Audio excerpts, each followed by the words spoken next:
Yeah, totally. So hopefully he will pop in. Maybe Yeah. he's maybe he's busy closing deals. Maybe he's captured the art of the millennial. He is definitely, and he has. I love his brand. He's got a van. Oh my gosh. Do you know about that? Oh, wait. I'll let him talk about it. He'll probably be coming in from his van. It's very cool and very millennial. All right. Well, we'll say hello to the people that are already here. Thank you everybody for joining. This is Mortgages with Millennials. I would say here's our guest, but they like magically appear out of nowhere normally within like a couple minutes. So we'll see when Yeah. Shawn Herrero pops on. But happy Halloween, everybody. Yay. If anybody has some cool costumes that they're being or saw a coworker do, pop into the chat and let us know. Kristin, what are your Halloween plans today? Or a cool child's costume, but yeah, I pretty much dress in some kind of witch attire every year. It's my only chance to really, do that and it be appropriate. So, but this year I'm doing a twist on that, and I'm going to be Bellatrix from Harry Potter. I feel like if you're in a big city like LA, where you are, or New York, where I am, it's okay to dress as a witch any day of the year. There's like very That's true. no, he's in from the There band. it is. Hi, Shawn. I wish I was in the woods. I know. I told him you might be coming in from your van. So. I wanted to. My son had his Halloween parade and I couldn't get up the mountain in time. So here Cute. we are. What was the costume? Yeah, what's his costume? Charizard Pokemon. Oh, that's nice. Yeah, it's a good one. I know. I debated today. I was like, I should wear something. Like maybe pick up some cat ears. And I was like, oh yeah. And then I asked some friends, and I was like, what should I do for my show? And they were like, well, be interest rates, be high. And I was like, I don't think I can like function on my show doing that. Do it right after this. There you go. It'd be like a Nepo baby, but I'm already a Nepo baby. And I was thinking like we're on a millennial show. There's got to be a way to capture the millennial spirit. And so I was like, either like a sleazy vape or a sleazy Trader Joe's tote bag. One of those two. Yeah. That's like the perfect millennial costume. Perfect. Yeah. Anyway, are you dressing up today, Shawn? Not today. So I was one of the Pokemon. Well, I'll probably have to dress up for a minute tonight, but we just kind of go along with it. I'm going to have an inflation party in December for my real estate agents where everyone has to wear the inflatable costumes. Oh my gosh. That'll be fun. That's cute. Yeah. Yeah. I'm trying. I'm not good at the party coordinating, but we'll get there. Very nice. Well, Kristin is in charge of our guest coordinating a lot of the time here. So Kristin, can you give the audience a little background on who we have with us today and why we're very excited? Well, I'll let Shawn give a little bit of his background, but I know Shawn from a long time ago. I think I interviewed you as a millennial loan officer or something, up and coming, maybe a decade ago. I don't know, but it was yeah. And then we recently reconnected. I was like, oh my gosh, it's so fun to, you've done so much with your career. You are, I love the way your brand is and the way that you are connecting with millennials. So anything you'd add to what you're doing and in your kind of approach, Shawn? Yeah, I mean, for me, my goal was to make this more approachable. I want getting a mortgage to be not a scary thing. And I want to be someone that people just ask questions to and kind of avoid the sales and gimmicks of my industry. So in 2017, when I became a mortgage advisor, that's kind of how I did it. I was like, I'm just not going to do it the way everyone else does. And it's worked out pretty well. And Shawn is also an ambassador with First Home IQ. So super excited that he's part of this kind of beta group where Shawn's actually, and I'll talk about this in some of the research, but taking on some of the education strategy. And I know, Shawn, you've been very education first when it comes to both reaching consumers and your real estate agent relationships. So just love that you're part of that and helping to, develop First Home IQ together. No, I'm super excited to do that because I've actually wanted to go in and like speak at high schools and things like that, because I almost failed economics. Like that was the one class that I didn't have an A or B in. And cause I didn't really think it mattered. Like, why do I need to learn how to balance a checkbook? Right? I don't even have a checkbook anymore. And I didn't really care. And then it was like, oh my gosh, that was the most important class. And no one tells you that until it's too late. And even that class isn't done right. So my whole approach is data-driven analysis, overcome misconceptions or preconceived notions, and yeah, make the most educated decisions possible. So good. Robbie, should we dive in, or how do you want to? Yeah, I want to flow with the questioning for Shawn, and I'm going to go a little off script here, Shawn, but you mentioned when you got in 2017, you wanted to like solve some of these misconceptions or help people address things that you thought they weren't seeing clearly. What were some of the biggest surprises when it came to working with young clients that you were like, how are you not getting this? Like, I got to help you. It wasn't so much, how are you not getting this? It was, you're not asking the right questions. You're asking what you were told to ask by your parents. What's the rate? What are the fees? And it's like, there's so much more to it. I mean, those are obviously important, but those questions come as a byproduct of 2008, right? Everyone was getting, like, mortgage advisors got paid to sell a higher interest rate back then, which seems like a bad idea. They got paid more to sell worse programs, which seems like a bad idea. And that's what got us to where we were. And so people are, what are the rates? What are the fees? And mortgages, okay, your rates and fees are basically a commodity.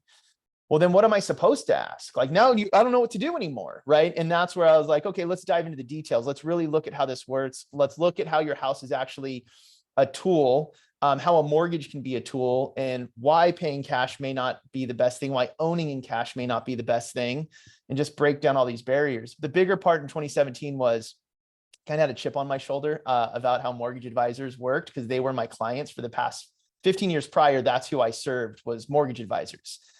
And they'd call and tell me how they sold someone this and they sold them that. And I'm like, but why'd you do it that way? Just do it this way. And they're like, no, that's more complicated for me. Like, but it's not about you, it's about them. And I was just like, screw these guys. I'm just going to go do it myself in a different way. That is, more, we do this hundreds of times. Like, I do this hundreds of times a year. Most people do this a couple times in their life, hopefully a little bit more than that. But, buying a house isn't something you do 50 times in your lifetime for most people. So I want to make sure they understand it. And I want to make sure they understand their mortgage. And I always say that by the time I'm done with you, you're going to know more than most mortgage advisors do. And that's how I approached it. So it was the questions, that was it. What's into today, to this day, it's still, what are the rates? What are the fees? Great question. So let's get those answered. Now here's what you should be asking, whether it's me or someone else. What should they be asking? Such a teaser. I mean, so it's individualized. That's the hard thing. So like lately, like, right now it's, well, is it a good time to buy a house? Right? Nobody asks that, but it's what everyone's wondering. And there's so much noise everywhere now. It's not just the media anymore. Now you've got social media. I have an opinion. Random people on social have an opinion. The media has an opinion, and everyone doesn't want to make a bad decision, right? I don't want to make a mistake, and I don't want to look like an idiot if I buy a house and everyone says, why would you do that? That point. That's what I want to help people overcome. Is it's not the right time for everyone ever, right? There's not a right time to buy a house for anyone, but it may be the right time for you. And the only way for us to look at that is to dive deeper than what are the rates, what are the fees. You're only asking about, like, that's the tip of the iceberg. So that's really what I dive into more, is let's just look at the whole picture. And why do you want to buy a house? Why is that important to you? Is it just for the money? Is it because you're sick of paying rent? Is it because you need more space for your house or your dog? Those are the things that matter. And it's oversimplified, right? Like, I think Quicken did a great job of oversimplifying what this is with their push button get mortgage. Oh, all mortgages are the same. They're not. And that's what I really want to dive into. So I don't have like specific questions people should ask. We just have to go deeper into why it's important. Like, this is something that hit me that was really, really good, was in This Is Marketing by Seth Godin. There's one part that said, nobody wants to buy a 1/4-inch drill bit. And that was like the sentence. And I was like, all right, where's he going with this? And he's like, but they do need a 1/4-inch hole, right? The thing that you're buying is not what you need or want. You need the hole though. And why do you need the hole? To hang the shelf. Why do you need to hang the shelf? To get the clutter off the ground. Why do you want to get the clutter off the ground? So this room looks awesome when my friends come over. So I was like, wow, that's so cool. I literally sell the one thing that nobody ever wants. They want to get rid of it as fast as they possibly can, right? I don't sell it, I provide it. I started looking at it from that perspective. Okay, nobody wants a mortgage, but they do want to buy a house. Why do they want to buy the house? If it's an investment property, that's like buying a business, I'll take one approach. If it's for their family, for their future, all these other things, it's another approach. But I have to start with the house because the mortgage really isn't what they want. It's the means to an end.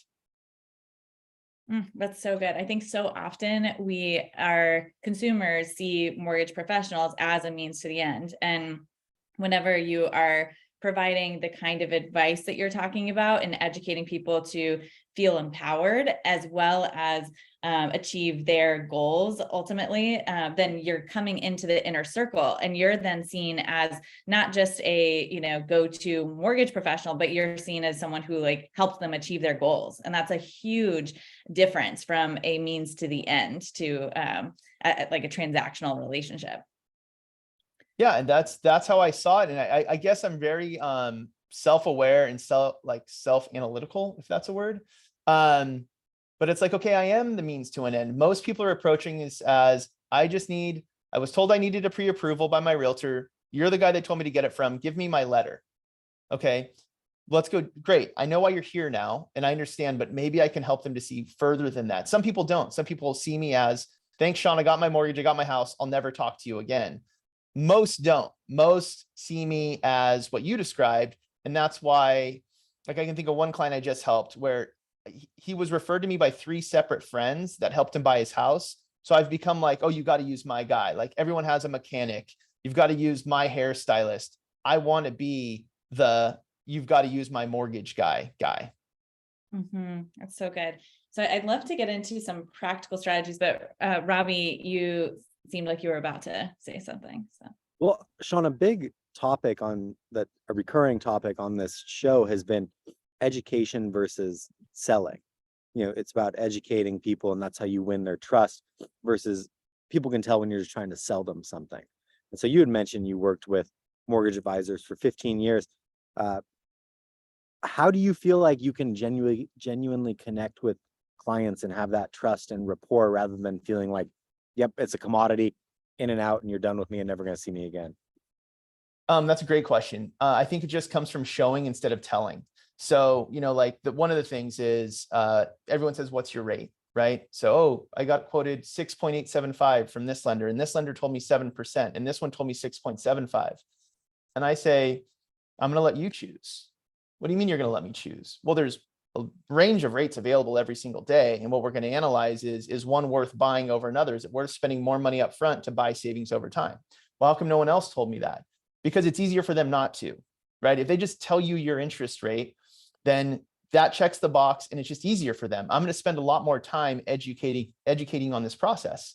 And I think that's just one of the examples of how I do it. And so it's like, wait, why didn't everyone do that? Because they're selling you something. They just want to move on to the next, right? They're order takers. Kind of what I don't mean to call out I completely mean to call out my colleagues. They're order takers. They're not doing what's best for the person buying the house, in my opinion. They're doing what's simplest for them to get to their end goal of checking the box of I closed this person on their house. Very well put. Kristin, yes, go ahead. Sorry. Oh, no, I just, I wanted to get into an area of, like, you've talked a little bit about some of the differences between millennials and previous generations, and that being this like desire for kind of customization, transparency. Is there anything else that you think is important for us to, or other mortgage professionals or real estate professionals to understand as they think about reaching the next generation, and something that you've noticed either in yourself or in the clients that you serve?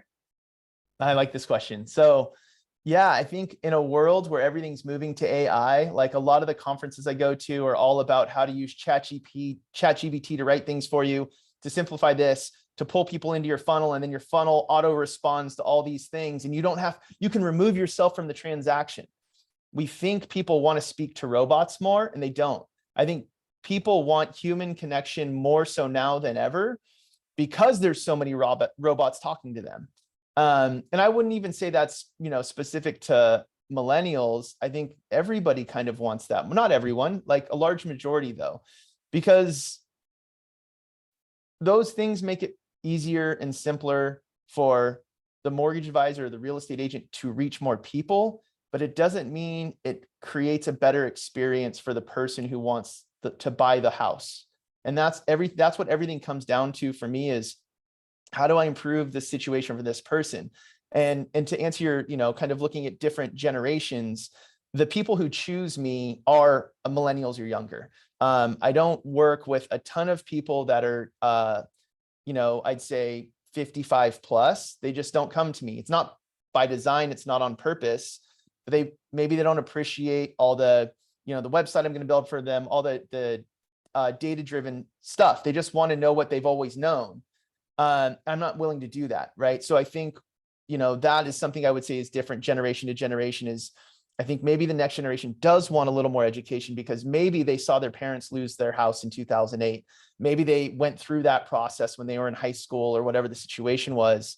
So I want to show people why it's different now. I don't know that to be the truth. I don't have data to that. Kristin, you have the best data. So that's just kind of my guess at it.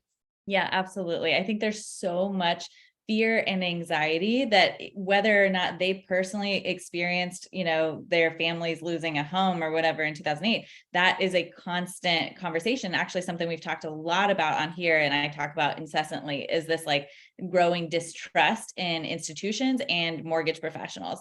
And I think, that's one thing I wanted to bring up with you is like, you are able to build trust with a generation who is very distrusting. We're seeing, it was 1 in 3 millennials said that they did, what is it? No, it's 2 in 3. 2 in 3 millennials said they did not think lenders were trustworthy or reliable. That's a huge amount of the population that's just instantly, in this position of like a confrontation with you, basically. Are there any ways that you are seeing, I mean, a lot of the ways you've already been talking about, but how are you kind of dispelling some of those myths and also helping to relieve some of that anxiety? So I understand where it's coming from. And I always start there. I know when someone comes to me, it's kind of the used car salesman thing, right? That's the reputation that was created through 2008 is these guys are shady used car salesmen. And I hate to say that about used car salesmen because they're not shady either, but that's kind of what gets put on us all, right? And perception's reality. So I look at every conversation with someone as an opportunity to change that. And that just comes through data and empowering them to make their own decision. We're going to look at the same data. We're going to look at the same analytics. I'll give you my professional opinion, but you can tell me I'm wrong. You could say, thank you, Shawn, for that. Based on what we're looking at together, I don't want that, right? I want something different. Great. As long as you're making the most educated decision, perfect. And I think I'm lucky that I'm kind of the oldest level of a millennial, and I happen to have gotten into this when I was 19 years old. So I got to live through the whole thing. So I saw, people like my parents lose their homes. I saw all of that happen firsthand. I had people crying on the phone because, well, my mortgage advisor told me it was going to be this. And I say, I'm sorry they told you that. It's not. This is how it actually works. Because remember, back then I was behind the scenes serving mortgage advisors. I won't ever let that happen again. And if somebody wants something like that, you can go find it. You're just not going to get it from me. I will not deviate from my process because I just think it's what people need. People need to be empowered to make good decisions to overcome that fear or anxiety of, oh man, I'm gonna have to talk to this mortgage guy and he's just gonna be a horrible piece of crap and I'm gonna have to put up with it. We don't need to feel that way.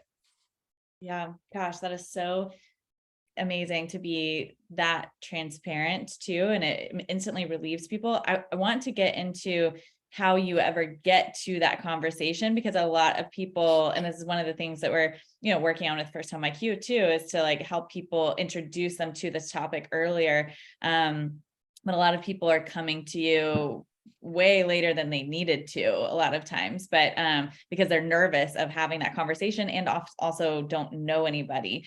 But Robbie, I know you've got a crowd over there, but I wanted to see if I'm sorry for this. Apparently there's a rare bird sighting going on here in Central Park, New York, that the masses, I'm in some rare bird habitat or something. Anyways. It looked like such a quiet, serene environment. And then suddenly I was like, no, I thought I found the one quiet spot in the park. Anyways, I do have a question, unless you want to go back to what you were just saying, Kristin. No, I do want everyone to go back and listen to this recording because I think you had really rich statements there. But let's continue. So every originator listening to this call, Shawn, they have a book of business that comes from word of mouth. They understand how word of mouth works. That's not what I want to ask you about. I want to make the distinction between that and brand and building your brand and how you consciously went about that, because that inherently pays dividends over time, especially as people age, higher and become more financially capable and willing to buy homes. Like you're their guy. So how'd you go about building your brand? I love that, because lately, this year specifically, I've been speaking a lot more and doing things, and people always come up to me and tell me how authentic I am. And I'm like, that's such a weird compliment, because it basically means everyone else is fake, right? You shouldn't be complimented for being yourself. But we've gotten so far away from being ourselves that there's now such thing as personal brand. And people are creating their personal brand. There's nothing to create. It's already there. You just have to embrace it and be comfortable with it. And I did that early on. So I was fortunate that I've kind of always been a goofball, and I never ever really cared about what other people think of me. So, and I'm actually an introvert, which most people don't believe, but I don't do well in social settings because I don't approach people. I'm not conversational. So there was a few years ago, there were these Shinesty suits that, at Christmas, they had prints all over them, like reindeer and all that, like these goofy suits. And one had $100 bills head to toe. And I bought that and I wore it for Halloween. Perfect day to talk about this. And I posted on Facebook and a picture of me in it. I was like, look, I'm a mortgage. And it got a bunch of comments. And then a friend of mine, that's a mortgage advisor, a couple of days later, he's like, hey, dude, you might want to take that down, because what if some rich guy in Carmel sees it and wants to do a $2 million loan with you, and then he thinks you're a goofball and then doesn't use you? And I was like, oh my gosh, you're right. And I went to delete it, and I looked at how much engagement it had, and none of it was negative, right? It was at people laughing, oh my gosh, it's so funny, blah, blah, blah. Like, these things weren't popular yet. That was when no one was wearing them yet. And I was like, wait a second, like, if some rich guy in Carmel doesn't want to use me because I wore a $100 bill suit on Halloween, I don't want to work with that guy anyways. And that was my shift of, I'm going to go completely in on just being as unapologetically authentic, that's what I call it, as I possibly can. And getting to this backwards hat and t-shirt phase took some time, right? You just slowly integrated into it. Like, my biggest insecurity used to be my tattoos, right? But nobody cares about that stuff anymore. Everyone has tattoos. It's not a big deal anymore. But I just kind of went all in from that comment. And I was like, if I just put myself out there as authentically as I possibly can, the people who want to work with me will be attracted to me. And the people who don't, I'm going to say repelled. That's the wrong word, but I don't know what word to use, but they're going to be like, this guy's an idiot. He's not my guy. I can't serve everyone.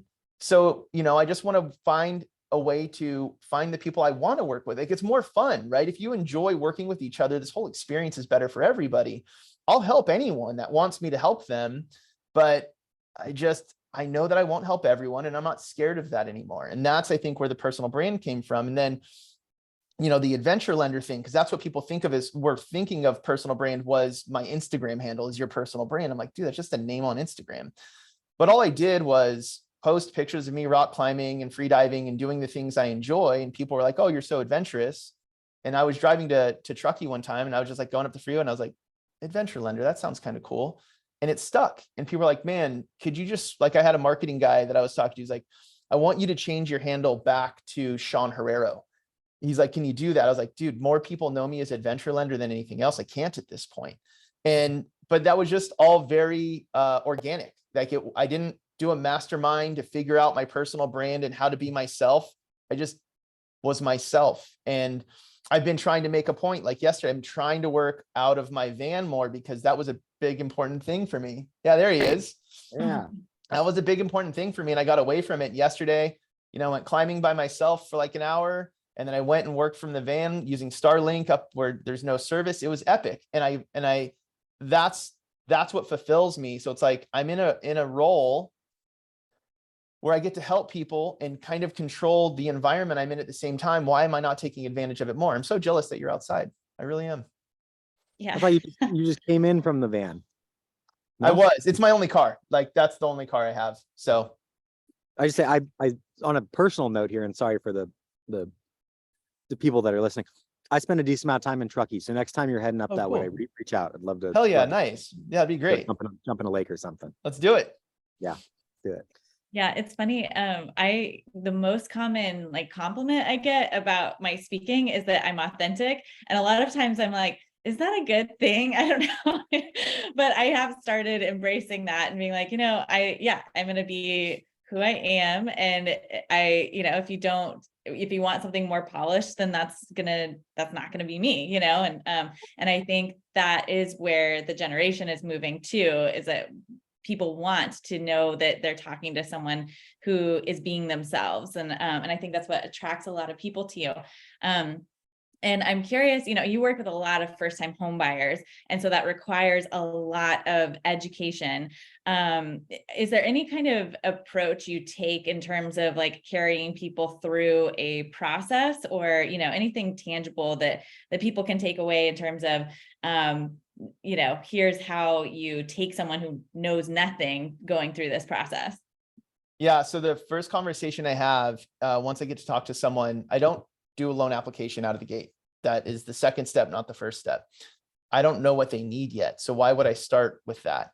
So my first conversation is, I work with a ton of first-time home buyers. That's primarily who chooses me, is first-time home buyers. But I work with a ton of first-time home buyers. Some have a ton of questions. Some people don't know what to ask. Where are you in that spectrum? And then they'll either be one or the other, right? Most times. And the reason I ask that question is it opens up like the opportunity to ask what people would think is a stupid question, right? I don't want anyone to ever feel intimidated. So, okay, cool. He just said some people, like other people like me, don't know what to ask. I'm so glad he said that, because I don't know what to ask. And they say, Shawn, I'm in the ladder. I don't even know where to start. Okay, great. So I'll walk you through the process, and then I'll give them the overview. And then I'll tell them, I want you to ask a lot of questions through this process. So I'm going to create questions. Once we get into your buyer's guide website, which is Mortgage Coach, once we get into your buyer's guide site, you're going to ask a lot of questions, because it's going to give you full detail, full transparency, full disclosure to every penny of the transaction. And that will create a lot of questions. The more questions you ask, the more confident you become. So that's effectively my script if people are looking for that. But that's what I say to people. And it's not a script. It's just, I'm on the phone. Those are the words that come out of my mouth because that's what I was thinking about. But that's it. And then I want to get everyone's guards down, like, okay, I'm not going to feel stupid.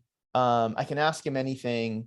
Sorry, this is the best one is, hey, Shawn, so I know this is kind of an awkward question, but how do you get paid? Right? They're so scared to ask that question. I love that question, because then I get to walk them through it. And it's like, damn, this guy is super transparent, told me every angle of this, more than I needed to know. I wish he'd stop talking, but that's the extent I go to. That's so good. We had a home buyer on last week, or someone who is very intimidated by the process and has dipped her toe in every now and then. And she talked about just how she doesn't know how, like, she doesn't want to feel stupid when she reaches out to somebody and asks a dumb question, or is like way further out from being able to buy than she thought, or something like that. And it seems like you make those kinds of questions really normalized, both through your social media presence and your presentations. Lynette, another first home IQ ambassador, asked if you have a presentation. Do you provide a presentation, or do you keep it super conversational with each of those kinds of things? I definitely have presentations. I love speaking. I definitely do a lot of keynotes. And I do have presentations built, but people don't want them anymore. I think, Kristin, you kind of alluded to this earlier. People do this much later. I don't need to get a mortgage until I need a mortgage. There's no reason for me to jump into this process early, right? So that's why I think first-time homebuyer workshops are a lot harder to go through and be successful with, because people just the marketing that's been done by the industry is, you don't need to understand this until you want to buy a house. And I think that's backwards. So I do keep it really conversational, because again, it's not about me, it's about them. I don't want to have this perfect keynote presentation that I walk them through for an hour and they're like, I don't care, but I don't want to be rude. Like, but this guy's wasting all of my time telling me stuff that doesn't matter to me. I don't want that. So I keep it really, really conversational, because again, I think this is very personal and individualized. I don't think it's one size fits all. That's so good. I want to plug First Home IQ really quick because we're dropping our first/second presentation that's on money management, and it's just basic, budgeting, savings, but we also have a psychology of money, so understanding your relationship to money. And in that, I've been going through this with Josh Metal, figuring out like, here's the questions we can ask basically on most slides, so that it's super conversational. So if you haven't joined the Circle community yet, do that at firsthomiq.com, and that's where we'll drop that. But Shawn, I love that you keep things super conversational. And I want to add something that, Yeah. But actually, Shawn, this put a huge smile on my face earlier when you said it. And it was essentially, in this age of technology and robots, people want a person more than ever. And I'm smiling because yesterday I disputed a $44 charge on my credit card from some company in France, and they had charged me twice. Credit card company refunded the first one, and they wouldn't let me dispute the second one because it was a repeat, even though they should have refunded both. And I went online and they were like, do you want to chat? Do I want to chat? Yeah. And it was a chat bot and I couldn't get anywhere. And I was so frustrated. And then when I called the number, someone picked up pretty quickly. It was so nice to hear from a person. And so, not necessarily a question, but I want you to elaborate a little bit on kind of this like human touch relationship industry in a time when everybody's AI, machine learning, that's where we're going, blah, blah. Like, No, that's where you just brought up a really good point. Cause I think it makes me, if I get into one of those chatbot things, like, do you think we're stupid? Do you think we don't know that this is a machine talking to us right now? The audacity of a company to do something like that drives me crazy. And it's like, look, chatbot, get me to a human being as fast as possible. It's like if we call an 800 number and you get all the prompts, what's the first thing you do if it's voice recognizable? Representative. I don't want to talk to you. Representative. What did you want? I'm just going to say it over and over until you get me to where I want to be, because I want a human being to help me. And that's it. And I get pissed to think that. That's why I hate when I was at a conference. I can remember one specific conversation from this summer. I was at a conference and they're like, all right, Shawn, you put your video on Instagram and then you drive them to your DMs. Then from the DMs, you have an automated response based on these tag words that they say. And then you bring them into your funnel. And I'm like, dude, I don't do any of that. And I'm like, the reason you're not I don't want to say doing more business. The reason you're not helping more people is because you're trying to be inhuman. And like I get like really like emotional, like pissed off when people do that, because I don't want to talk to a robot. So why would I treat people as if they want to talk to a robot? And if somebody does want to talk to a robot, cool. There's lots of lenders that'll set that up for you. I just don't think it's the right way to do it. I also think the text to phone is really helpful. I mean, I have a millennial and Gen Zer staying with me right now. And it was interesting because the Gen Zer was like, I just want to pick up the phone and talk to somebody right away. And the millennial and myself, we were like, I want to text and then call, and unless it's something that I won't have really urgent that I want to talk to someone about. But if they're contacting me, it would be a lot easier to be like, text me and then let's decide, yes, I'm ready for that phone call, but I think, this is something we've been talking about for a long time, but I think it's important to recognize, like, be fluid with these types of approaches to communication. Do you tailor your approach, Shawn, based on what the feedback you get from people? Do you give them a chance to say, hey, I want to be communicated with this way, these hours, that sort of thing? I don't. So no, I should. I don't do it. I don't ask them those things. They'll start communicating the way they want to communicate, right? You'll start to feel it out. So like I'm a super data nerd. And one thing I like to look at is how real estate agents refer me.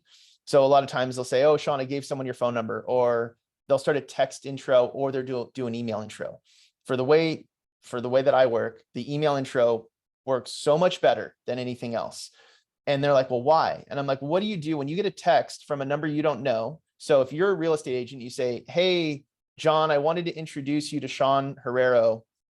He'll take care of you getting you pre-approved. And then I see it and go, hey, nice to meet you, John. When's convenient? And he's at work and he looks at his phone and sees some random number he doesn't know. How do you feel when you look at your phone and you get a text from a number you don't know?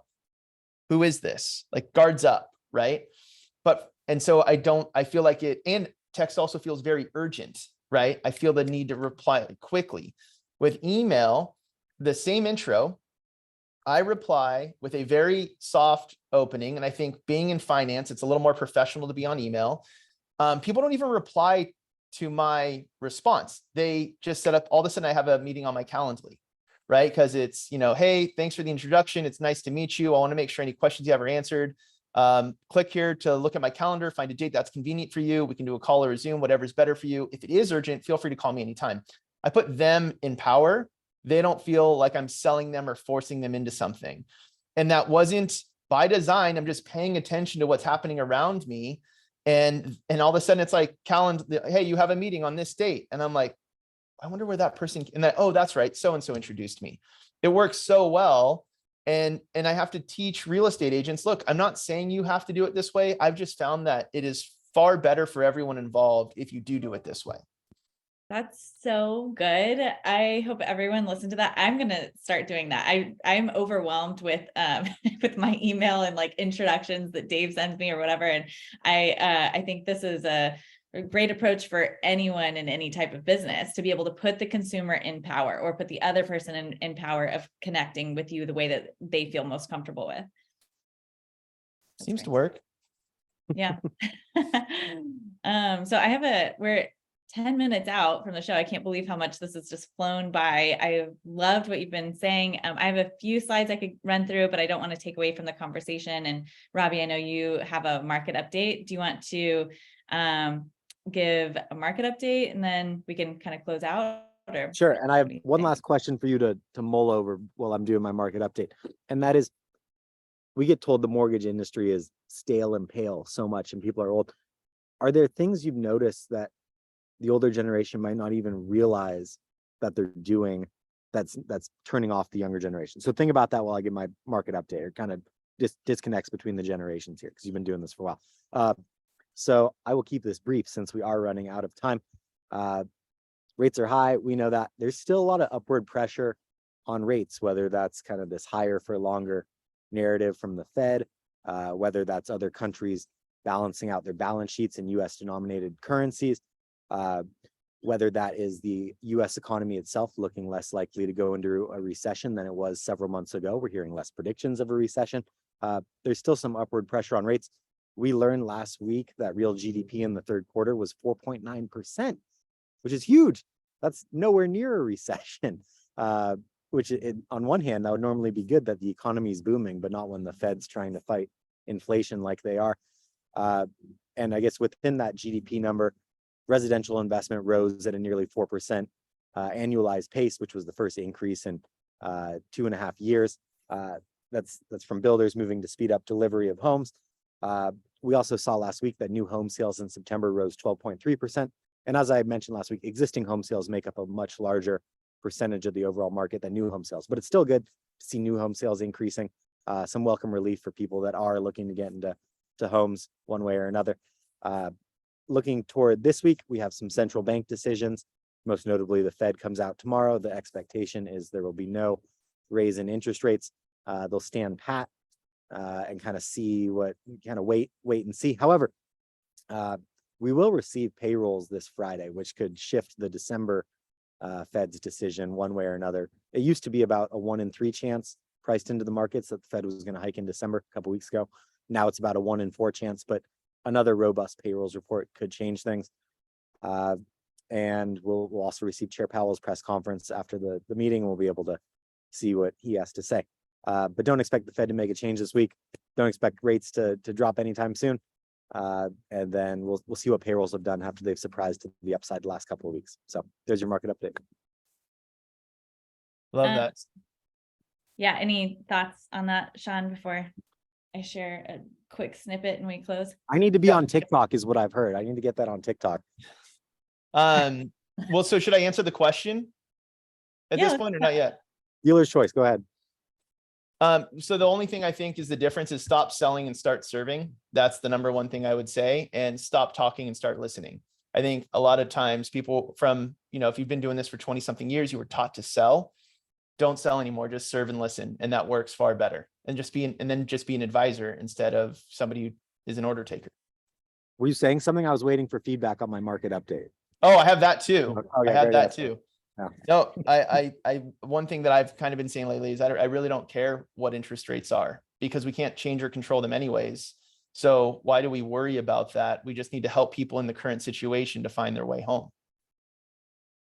Bro, but at least you didn't drop the realtor, marry the home, date the rate, or whatever. That's I've heard that so many times. Sorry, Kristin, get me out of here. Go ahead. No. I mean, one thing I'll say is that I think people are inundated. I don't know how this has happened, but my Instagram feed has become, it's like half raccoons and cats and stuff. And then it's half people despairing about home ownership, and people saying like, this is completely out of reach, and joking about how boomers are like, dancing with their homes they sold for, whatever. But I think we need to be having these open conversations around what this means for their future, and being able to affirm like their pain around this too, so anyway, that was just one thing I've been thinking about. So I am not going to go through this whole, or like all of these slides, but I did want to briefly mention the problems around financial literacy. I brought this up because I know that, Shawn, you're so focused on education, and especially with first-time homebuyers. Student loan debt has become it's still the number one barrier to a down payment for millennials, and credit card debt has hit an all-time high. And one of the things I wanted to mention here is that we found that almost half of credit card costs paid in the US were due to ignorance of fee structures and compound interest. So these are things that can be solved by financial literacy. And then we found in our research at nextgenhomebuyer.com that only 1 in 3 next gen millennial and Gen Z say they're confident in their knowledge of personal finance. And we're finding that it's more than that are not really able to answer questions correctly around home buying. So I'm going to skip through this, but mainly I wanted to mention that money is such a leading source of stress, and this impacts all areas of our lives. So the financial literacy becomes barriers in all of these other areas: wealth inequality, stress that impacts family life and our health, and then of course lack of savings. So we recently released this First Home IQ score, which if you were on the call last week, I talked about this, I believe, or maybe the week before. But if you haven't gone there yet, go to firsthomeiq.com/getmyscore. I am going to be updating it. I think today. I was going to try to get it done before this call, but I wasn't able to, where it will show you what questions you get wrong at the end. So a lot of you asked for that. So we've got it. These are 25 questions that were reviewed by our ambassadors at First Home IQ to ensure that we are testing homebuyer literacy in an accurate way for first-time homebuyers. And the scores were pretty rough. We found with 300 respondents that only 48% of Gen Z and 56% of millennials answered all of the questions correctly. All 25. And, this is now being taken across all demographics, and it's still not a good score across the whole at 57%.